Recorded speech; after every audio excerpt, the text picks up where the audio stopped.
ঘরে থাকা নামমাত্র উপকরণে সম্পূর্ণ নিরামিষভাবে তৈরি করা তরকারিতে এই শাকটা পড়লে তরকারিটা হয়ে উঠবে অনবদ্য।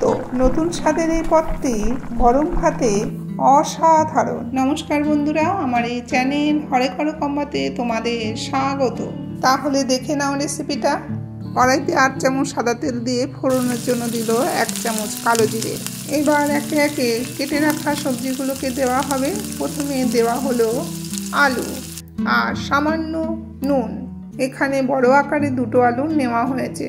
দেওয়া হলো 2টো কাঁচা লঙ্কা। এখন দেওয়া হচ্ছে কেটে রাখা 10টা পটল।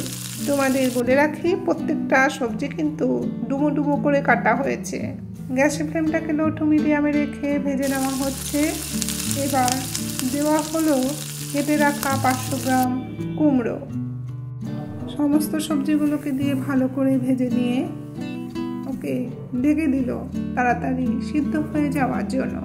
মাঝে মাঝে আমরা ঢাকনাটা খুলে দেখে নিচ্ছি সবজিগুলো কতটা সেদ্ধ হচ্ছে। দেখো, খুন্তি দিয়ে কিন্তু দেখে নেওয়া হচ্ছে। জল না দিয়ে সবজিগুলোকে ঢেকে ঢেকে সেদ্ধ করলে সবজিগুলোর ভেতর থেকে যে জল বেরোবে, সেই জল দিয়ে যদি সবজিগুলো সেদ্ধ হয় তাহলে তরকারির স্বাদ অনেকটাই বেড়ে যায়। আমাদের সবজিগুলো তো প্রায় 40% সেদ্ধ হয়ে গেছে। আবার একটু ভেজে নিয়ে ওর মধ্যে 1 চামচ হলুদ গুঁড়ো দেওয়া হলো। একটা ফোড়নে এই তরকারিটা হয় বলে এটা স্বাস্থ্যের পক্ষে খুবই উপকারী আর খেতে তো দারুণই। এবার দেওয়া হচ্ছে কেটে রাখা 2 মুঠো পাট শাক। এই পাট শাকটাই কিন্তু তরকারির স্বাদটা বাড়িয়ে দেবে আর খেতেও একটু অন্যরকম হবে। আমরা পাট শাকের নানা রকম পদ খেয়ে থাকি, প্রত্যেকটা পদই কিন্তু দারুণ হয়।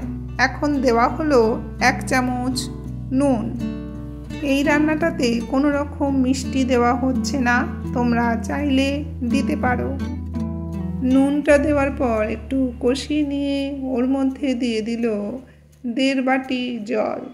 সবসময় মশলাদার খাবারের থেকে মাঝে মাঝে এইরকম হালকা পাতলা খাবার খুবই দরকার।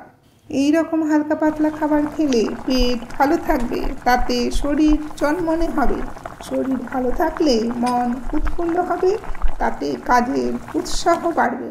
আমাদের তরকারি প্রায় রেডি খাবার জন্য। চলো বেড়ে নিই। রেসিপিটা কেমন লাগলো কমেন্টে জানিও। লাইক শেয়ার করার অনুরোধ রইল। তোমরা সবাই ভালো থেকো, সুস্থ থেকো। আবার আসছি নতুন এক ভিডিও নিয়ে।